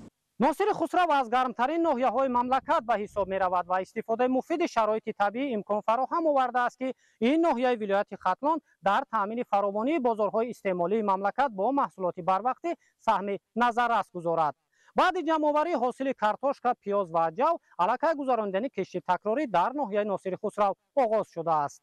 نوروزی عزیزالله، صدرالدین ابراهیم، اخبار. در شهر پنجکین جهتی مقصدناک استفاده و با ثمر هر قطعه زمین اینچنین رعایت قطعی قانون‌های عمل کننده اوید و زمین پیوسته کارهای فرماندهی گذرانده می‌شود. این موضوع در گزارش دلیری بزرگ و زرهونی نعمت الله. استفاده مقصدناک و با ثمر هر قطعه زمین و رعایت قطعی قانونگذاری اوید به زمین از مسائلی است که مورد توجه اساسگذار صلح و وحدت ملی پیشوای ملت پرزیدنت جمهوری تاجیکستان محترم امامعلی رحمان قرار داشته بهره استفاده ثمرناک زمین پیوسته دستور و هدایت ها میدهند. با این مقصد از جانب مسئولان مقامات اجرایی محلی حکومت دولتی شهر پنجکین، پروکراتور شهر و دیگر اداره‌های داخلدار کمیسیون مخصوص تشکیل گردیده در جماعت‌های دهات و خواجگی‌های دهقانی از حالت استفاده مقصدناک زمین‌ها دیدن نمودند. ضمن مشاهده کمیسیون در جماعت‌های دهات به نام خلیفه حسن و اماندره معلوم گردید که بعضی از خواجگی‌های دهقانی در زمین‌ها بیشتر یونچقه کش نمودند و سال‌های زیاد آن را کشگردان نکردند که این به منفعت خود آنها نبوده. همین گونه به نقشه‌های پیش‌بینی گردیده جهتی هرچی بیشتر استحصال نمودن محصولات کشاورزی و فراوانی بازار سازگار نیست. با برگزاری کارهای فرماندهی و همین گونه فهمانیدن مهمیت کشت زراعت‌های برای ثبات استعمالی اهالی ضروری در زمین‌های مذکور کشت کارتوشکا گذرانده شد. باید ذکر نماییم که کمیسیون مذکور با مقصد مطابق نمودن نقشه کشت زراعت‌های گوناگون که از جانب حکومت کشور پیشنهاد شده است تشکیل گردیده روند کشت زراعت را در دیگر دهات نیز از نظر می‌گذرانند. قید کردن به مورد است که بسیاری از خواجگی‌های دهقانی در کشت و پرورش زراعت تجربه بای داشته امروزها محصولات کشاورزی آنها نشونمای خوب دارند. همچنین جهت نتیجه‌گیری از کار کمیسیون در بینای مقامات اجرایی مشورت وسیع کاری برگزار گردید. در چاره‌بینی ذکر گردید که رهبریت و متخصصان کمیته اداره زمین، زیرساختارهای آن، جماعت‌های دهات و دیگر نهادها رعایت قانونگذاری زمین و عقوبت‌های حقوقی اجرا نگردن آن را به ساکنان خصوصا خواجگی‌های دهقانی فهمانند. در ادامه جلسه توجه نهادهای نظارت به استفاده زمین، رهبریت جماعت‌های دهات، ریاست کشاورزی و خواجگی‌های دهقانی به استفاده با ثمر زمین، رعایت حتمی قانونگذاری در تهیه اسناد وابسته به زمین و در مهلت معین گردیدن به انجام رسیدن کشت بهاری خاص کارتوشکا جلب کرده شد. در آخر گفته شد که گروه کاری حالت استفاده زمین، رفت کشت بهاری از جمله کارتوشکا را در همه جماعت‌های دهات از نظر می‌گذرانند. دلیری بازار، زرهونی نعمت الله، شهر پنجکین، اخبار. کشاورزان ناحیه سینای شهر دوشنبه با استفاده از تخمی خوشصفت کشت پخته را ادامه داده با رعایت قاعده‌های مهم اگرتکنیکی نقشه دارند که از آن درآمد خوب به دست آورند. گزارش نوبتی در این خصوص. انتخاب تخمی خوشصفت و استفاده تکنیکای مخصوصی ساحه عامل مهمی فراوان حاصلی میباشد. خواجگیداران ناحیه سینا برای استفاده آخرانه از آب و زمین همه‌جانبه تدبیر اندیشی میکنند و مقصد نهایی‌شان مساعدت نمودن به یکی از هدف‌های استراتژی مملکت تامین امنیت عضوخواری میباشد. پخته زراعت کشاورزی و صنعتی میباشد که در بازار جهانی طلبات زیاد دارد. امروز کشاورزان ناحیه سینای شهر دوشنبه در میدان 28 گکتار زمین کشت پخته انجام داده ایستادند که در روند کشت پنبه‌دانه قاعده‌های آگروتکنیکی رعایت گردیده دهقانان از توصیه متخصصان ساحه ثمرناک استفاده میبرند. در زمین ها نوع تخمی پخته ادیسا کشت می شود که موافق اطلاع کشاورزان این نمود تخمی به شرایط و اقلیم تاجیکستان مطابق بوده حاصل دلخواه گرفتن ممکن است. تاکید گردید که اجرای کارهای اگرتکنیکی و غذادهی سری وقتی زراعت در اساس مصلحت متخصصان ساحه به نشونمای نهالان پخته مساعدت فعال می کند و این روند به حاصل خوب و فراوان زمینه می گذارد. امروز با مساعد آمدن و زیبا هوا کشاورزان شهر دوشنبه تصمیم گرفتند که کشتی بهاری را وسعت بخشیده کشتی پنبه‌دانه با مرام ادامه دارد و نقشه داریم که در 3 روز من بعد نیز طبق دورنما 50 گکتار به اجرا رسانیم. در خوجگی دهخونی حکومت دولت ناحیه سینا تکنیک‌های ضروری کشاورزی جلب شده. کارها برای اجرای با صفت جریان کشتی پنبه‌دانه وسعت داده می شود. کشاورزان هر پارچه زمین را مقصدناک استفاده برده 2-3 حاصل به دست می‌آورند. جهتی باز هم رشد دادن ساحه کشاورزی، استفاده با ثمر زمین و سهمگذاری در تامین امنیت آذوقه‌باری خوجگیداران زحمت می‌کشند. در شهر ترسونزوده با اشتراک عالمان محققان و خوجگیداران پیشصف از شهر و ناحیه‌های تابع مرکز در موضوع راه‌های ثمراناک بلند برداشتن استحصال پله سمینار علمی عملی منطقوی برگزار گردید. ادامه موضوع در گزارش همکارانمان. در رفت برگزاری سمینار علمی و عملی منطقوی در موضوع راه‌های ثمراناک بلند برداشتن استحصال پله، نمایندگان اکادمی علم‌های کشاورزی تاجیکستان، مقامات اجرایی حکومت دولتی شهر ترسونزوده، جمعیت سهامی کشاده پله تاجیک، اینچنین جماعت‌ها و خواجگی‌های کرمک‌پرور از شهر و ناحیه‌های تابع جمهوری اشتراک نمودند. مقصد از برگزاری سمینار در استحصالات تطبیق نمودن راه‌های ثمراناک بلند برداشتن استحصال پله و هماهنگسازی علم با استحصالات می باشد. برای اینکه استحصال پله زیاد نمودن یکی از عامل‌های اساسی و اجرای طلبات اگریتکنیکی پرورش کرمک پله می باشد. 80% بلند برداشتن استحصال پله وابسته به این است. چون که اگر ما اگریتکنیک رعایت نکنیم، تمپراتور خانه‌ای که کرمک پرورش می‌یابد نگاه نداریم، نمیشه نگاه نداریم که کرمک برای هم خوردنش هم تنیدنش بین عذاب می‌کشد. از این لحاظ هم صفت پله پس میشد هم مقدارش پس میشد. در رفت چاره‌بینی عالمان مرکز جمهوری علمی و تحقیقاتی پله پروری اوید به رعایت طلبات‌های اگروزوتکنیکی پرورش کرمک، راه‌های ثمره‌بخش تحکیم منبع خوراکی کرمک پله، تطبیق دستاوردهای علمی و تجربه‌های پیشقدم برای بلند برداشتن استحصال پله معروضه نمودند. از طرف عالمان و خواجگیداران کرمک پرور جهت منبع افزون نمودن حاصل پله چنین پیشنهادها کرده شد. از جمله خواجگیداران کرمک پرور معیارهای ضروری پرورش کرمک، تامین سریوقتی خوراکی خوشصفت برگ توت را جهت بلند برداشتن استحصال و صفت پله، اینچنین به دست آوردن ثمراناکی اقتصادی حتما رعایت نمایند. همزمان استفاده تجربه های پیشقدم عالمان و تجهیزات‌های اختراع شده آنها از جمله استفاده ماده‌های فعال بیولوژی می‌توانند با بلند برداشتن محصولناکی کرمک پله در مملکت زمینه فراهم آورند. این کرمک یگانه حشراتی است که فقط برگ توت می‌خورد. از این لحاظ ما باید که برگ توت را زیاد کنیم، نهال توت را زیاد کنیم. از کدام سببی که این نهال‌های توت ما زیاد می‌کنه که این نهال‌های بلند صفت باشند، سیر غذا باشند، سیر حاصل باشند و منطقه جمهوری تاجیکستان مطابق کرده باشد. آن زمین‌هایی که با توت مشغول است، آن انسان‌هایی که با پله پروری مشغولند، با کارکرد آن مشغولند، آنها هم از اندازه یگانه آزاد شده‌اند به مدت 10 سال. ما از این استفاده بوده توانیم.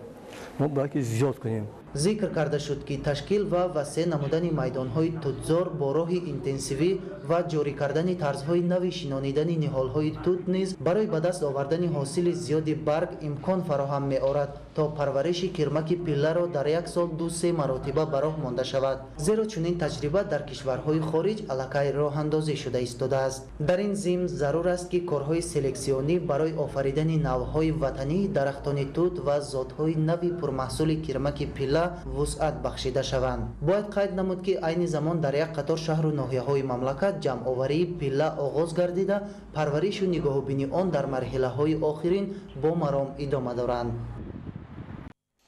بخشیده بر روز بین المللی اویلا در ناحیه‌های رشت، لخش و تاجیک‌آباد چاره‌بینی‌های گوناگون فرهنگی فراغتی دایر شد. در این روز با اویلاهای نوبنیاد شهادتنامه عقد نکاح و با طفلان نوزاد شهادتنامه تولد تقدیم گردید. خبرنگاران ما گزارش می‌دهند. چاره‌بینی فرهنگی و فراغتی بخشیده به روز بین المللی اویلا در مرکز شهرک غرب ناحیه رشت برگزار گردید که در آن نمایندگان مقامات محلی، جماعت‌های شهرک و دهات، اویلاهای نمونوی و دیگر مهمانان شرکت داشتند. اویلا در فرهنگ کهن‌بنیاد ملت شرفمند تاجیک همچون نهاد مقدس محسوب یافته، آن در تربیت نسل نورس نقش کلیدی دارد. زیرا انسان در اویلا طور کمال می‌یابد که معنویات ملی پوره آگاه باشد تا آیین‌های اویلاداری و سنت‌های روزگار ملت تاجیک هدف و رسالت خود را در نزد جامعه اجرا نماید. این است که در کشور ما از جانب رهبریت دولت و حکومت به نقش اویلا در پیشرفت حیات اجتماعی و اقتصادی جامعه همیشه توجه دائمی و غمخوری‌های زیاد ظاهر کرده می شود. در برآمد مسئولین مقامات محلی ناحیه رشت بخشیده به روز بین المللی اویلا قید گردید که نقش اویلاهای نمونوی در تربیت فرزند، آموختن علم و دانش و آماده کردن جوانان به حیات مستقلانه خیلی هم کلان می باشد. گفته شد که رسالت اصلی اویلا و اویلاداری پایداری آن از اتفاقی و همدیگر فهمی محبت والدان سرچشمه می گیرد تا برای اویلاهای جوان در حیات مستقلانه محیط خوب زندگانی تامین کرده شود. در این محفل ادانه اویلاهای نمونوی و روزگار دیده اشتراک نموده آنها اندیشه های خود را جهت اویلاهای سالم، تربیت نسل نورس، حرمت و احترام همدیگر و اویلاهای جوان را به دوست داشتن همدیگر هدایت نمودند. اویلا اصلا سرچشمه مهر و محبت، احترام و یکدلی و دلبستگی بوده. همگان را ضرور است که بهر پایداری و بقای همیشگی اویلای سالم تلاش نماییم. بخشیده به روز بین المللی اویلا به یکچند نامخوانداران شهادتنامه عقد نکاح، به والدین طفلکان نوزاد شهادتنامه تولد، به اویلاهای نمونوی باشد تحفه‌های خاطروی سپاریده شد. هنرمندان بخش فرهنگ ناحیه رشت با برنامه هنری سرشار از مهر و محبت به مادر، اویلاداری، دوستی، صلح و ثبات و روزگار پرفیض و با سعادت خاطر اهل نشست را شاد کردند. روز بین المللی اویلا که سال 1993 از جانب سازمان ملل متحد به تصویب رسیده در تمام جهان تجلیل می‌گردد، با ابتکار و پیشنهاد اساسگزار صلح و وحدت ملی پیشوای ملت پرزیدنت جمهوری تاجیکستان محترم امامعلی رحمان در کشور عزیزمان با عنعنه‌های نیک ملی و سنت‌های نجیب اویلاداری استقبال کرده می شود. مخصوصا در ناحیه تاجیک‌آباد در تالار قصر فرهنگ ناحیه چاره‌بینی برگزار کرده شد. در وقت برگزاری این چاره‌بینی با شکوه یک قطار ساکنان از اویلاهای بهترین دعوت کرده شده در بین دیگر اهالی ناحیه همچون اویلای نمونوی برآمدها کرده زندگی خود را افشا کردند. در این زمینه حکومت مملکت و نهادهای قانونگذار در ظرف سالهای صاحب استقلالی برای تحکیم زمینه‌های تشکل اویلاها با نظرداشت ارزش‌های فرهنگ ملی و پایداری اویلا، نقش آن در تعلیم و تربیت فرزندان و مستحکمی و پایداری اویلاهای نوبنیاد آنها مساعدت خواهد کرد. برابر این گفته‌ها در ناحیه مذکور هستند اویلاهای دیگری که فرزندانشان در صف قواهای مسلح با سر بلند رفته خدمت کرده و برگشتند و باقی مانده دیگر در ادای خدمت وطن، مادر و دیگر کارهای اقتصادی و اجتماعی کشور صداقتمندانه خدمت نموده ایستادند. در برابر این از جانب مقامات اجرایی حاکمیت دولتی و نهادهای زیرتابع آن با اویلاهایی که کودکان نوزاد داشتند با شهادتنامه تولد تحفه کرده شده به یک نفر شهروندان که اویلای نو بنیاد کردند شهادتنامه عقد نکاح تقدیم کرده. 10 نفر اویلاهای نمونوی ناحیه را با تحفه‌های خاطروی سرفراز گردانیدند. در فرجام چاره‌بینی مذکور از جانب هنرمندان قصر فرهنگ و خوانندگان مؤسسه‌های تعلیمی ناحیه تاجیک‌آباد نمایش فرهنگی دایر نموده طبع اشتراکداران را بالیده گردانیدند. در تالار مقامات اجرایی حکومت دولتی ناحیه لخش بخشیده به روز اویلا نمایش فرهنگی دایر کرده شد. در وقت چاره‌بینی تاکید کرده شد که اویلای سالم در جامعه نقش مهم دارد و برای تربیت نسل امروزه خیلی مهم و ضروری ارزیابی می‌گردد. تربیت جوانان همیشه به ذمه پدر و مادر بوده. برای درک خویشتن شناسی و وطنداری و تحکیم دولتداری در زمینه اول از اویله سرچشمه میگیرد تا که اویله با فرهنگ در جامعه امروزه نقش کلیدی دارد. هنرمندان با یک سبک و اسلوب خاصه آمادگی دیده از هنرهای والای خود در وصف دیار خود و تاجیکستان عزیز سرودهای دلنشین خود را آماده کرده طبع مردم را شاد نمودند. оила рукни муҳиму асосии ҷомеа ба ҳисоб меравад. рӯзи байналмилалии оила ҳамасола дар тоҷикистон бо роҳандозии чорабиниҳои маърифати фарҳангӣ таҷлил мегардад. ба ин муносибат имрӯз дар суди олии иқтисодии ҷумҳурии тоҷикистон чорабинӣ доир шуд. таваҷҷӯҳ намоед.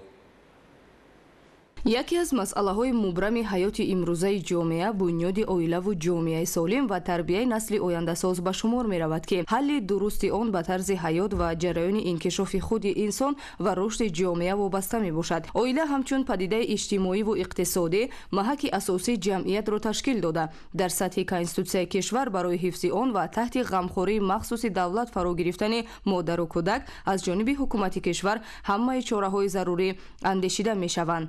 таъкид гардид дар чорабинии илмии амалӣ ки дар суди олии иқтисодии ҷумҳурии тоҷикистон ба муносибати рӯзи оила доир гашт. дар чорабинии роҳбарият ва кормандон иштирок намуда доир ба масъалаҳои бунёди оила, арзишҳои оиладорӣ ва пос доштани муқаддасот дар оилаҳо баромад намуданд. мувофиқи моддаи 33 конститутсияи ҷумҳурии тоҷикистон давлат оиларо ҳамчун асоси ҷамъият ҳимоя мекунад ва аз рӯзҳои аввали соҳиби истиқлолӣ ҳукумати мамлакат таҳти роҳбарии пешвои миллат муҳтарам Эмомалӣ Раҳмон вобаста ба масъалаҳои оилавӣ тадбирҳои зиёди судманд андешида онҳоро дар амал татбиқ намуда истодаанд. бо мақсади таҳким ва пешрафти оилаҳо ду қонуни миллӣ, қонуни ҷумҳурии тоҷикистон дар бораи масъулияти падару модар дар таълиму тарбияи фарзанд ва дар бораи танзими анъана ва ҷашну маросим дар ҷумҳурии тоҷикистон ба тасвиб расидааст.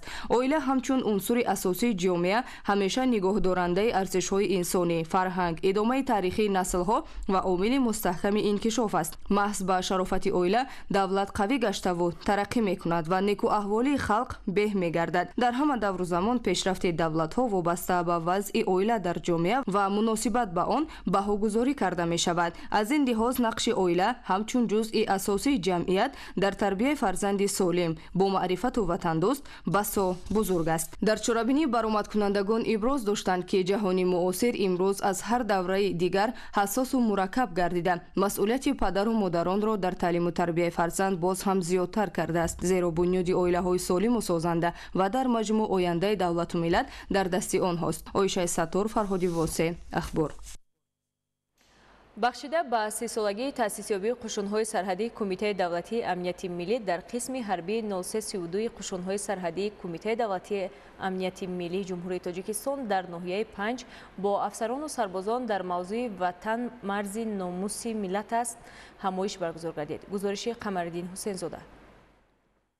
бо ташаббуси Кумитаи иҷроияи ҳаракати ваҳдати миллӣ ва эҳёи Тоҷикистон дар ҳамкорӣ бо Кумитаи кор бо ҷавонон ва варзиши назди ҳукумати ҷумҳурии Тоҷикистон дар қушунҳои сарҳадии Кумитаи давлатии амнияти миллии ҷумҳурии Тоҷикистон дар ноҳияи 5 ҳамоиши тантанавӣ баргузор гардид. дар чорабинӣ масъулин ва афсарону сарбозон иштирок намуданд. зимни баргузории чорабинӣ иброз гардид ки хизмат ба ватан қарзи ҳар як шаҳрванд буда далерюш ҷасурӣ ва ҷавонмардии ҳар нафари бо нангу номусро талаб мекунад. хизмат дар сафи қоҳҳои мусаллаҳ боиси ифтихору сарбаландист. бояд ҷавононро ҳанӯз аз даврони мактабхонӣ ба хизмати ватан модар омода кард, зеро ҳар ҷавон пас аз хатми мактаб бояд хизмат ба ватанро вазифаи аввалин дараҷа донад. барои насли ҷавон яке аз муҳимтарин мактаби обутоби хизмат дар сафи қувваҳои мусаллаҳи мамлакат аст. маҳз дар ҳамин ҷода ҷавонписарон шуҷоату мардонагӣ омӯхта муқаддастарин арзишҳои ҳаёт, дӯст доштан ва содиқона муҳофизат кардани хоки поки ватани азизамонро ёд мегиранд. тӯли як сол аст ки дар қисми ҳарбӣ 0306 адои хизмати ҳарбӣ менамоям.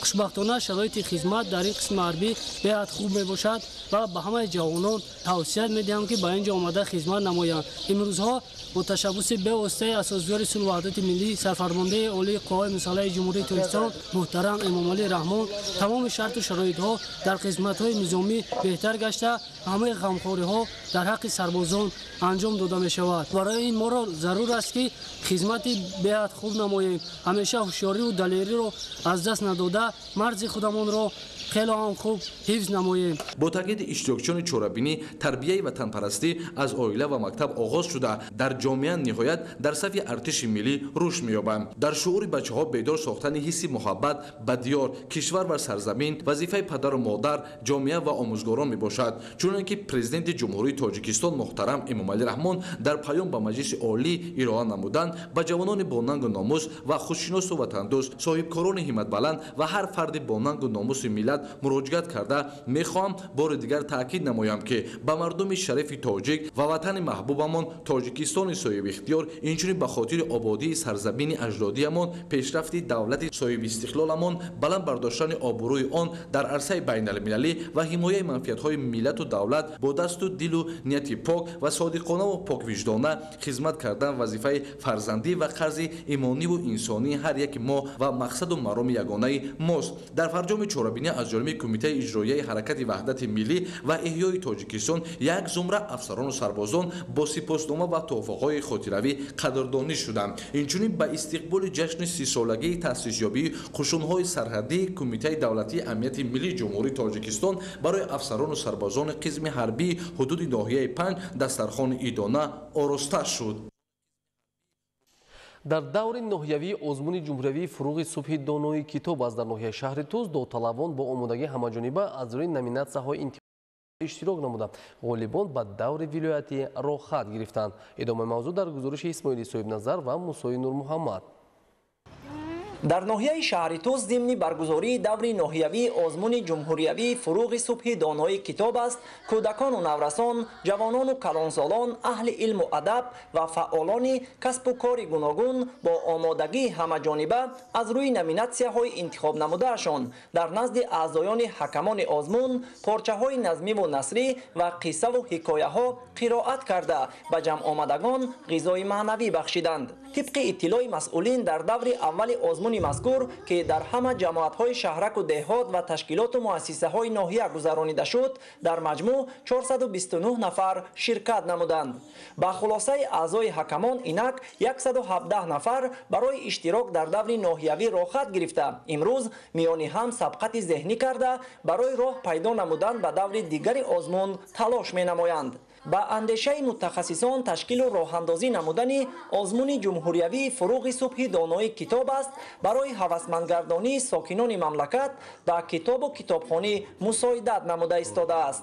من طول 4 سال است که در این آزمون اشتراک می‌ورزم و سعی دارم که در این سالها در دور جمهوریوی نیز راه خط بگیرم. امروز که در دور ولایتی راه خط گرفتم، سعی می‌نمایم باز مطالعه می‌نمایم که تا دور جمهوریوی پیشرفت سزاوار جای نمایان گردم. با اطلاع مسئولین مؤسسه تحصیلات علاوگی نزد شعبه معارف ناحیه نسبت به سال گذشته در آزمون امساله فروغ صبح دانای کتاب است شماره اشتراکچیان به مراتب زیاد گردیده است و این از آن شهادت می‌دهد که آزمون مذکور میان ساکنان ناحیه شهر توس بخصوص خوانندگان مؤسسه‌های تعلیمی محبوبیت بیشتر پیدا کرده است. روز تا روز صف اشتراکچیان در آزمون جمهوریوی فروغ صبح دانایی کتاب است زیاد گردیده ایستاده است.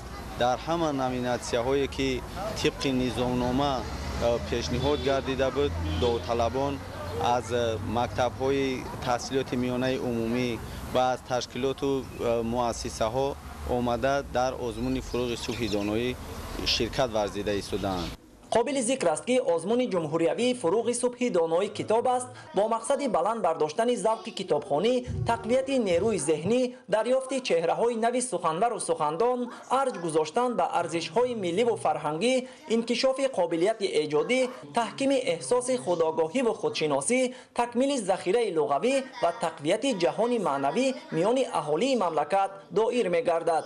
با نتیجه گیری از دور ناحیوی آزمون جمهوریوی فروغ صبح دانای کتاب است در ناحیه شهر توس غالبان معین گردیده با 36 نفر اشتراکچیان فعال برای شرکت ورزیدن در دور ولایتی آن راه خط داده شد.